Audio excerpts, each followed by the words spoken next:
ಮ್, ನೀವು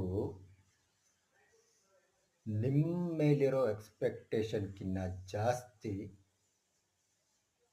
ನನ್ನ ಮೇಲೆ ಆ, ಏನೋ ಪರ್ಫೆಕ್ಟಾಗಿ ಎಲ್ಲ ಹೇಳ್ತಾರೆ, ಆ, ಇಲ್ಲ ಫೀಲ್ ಮಾಡಿಸ್ತಾರೆ.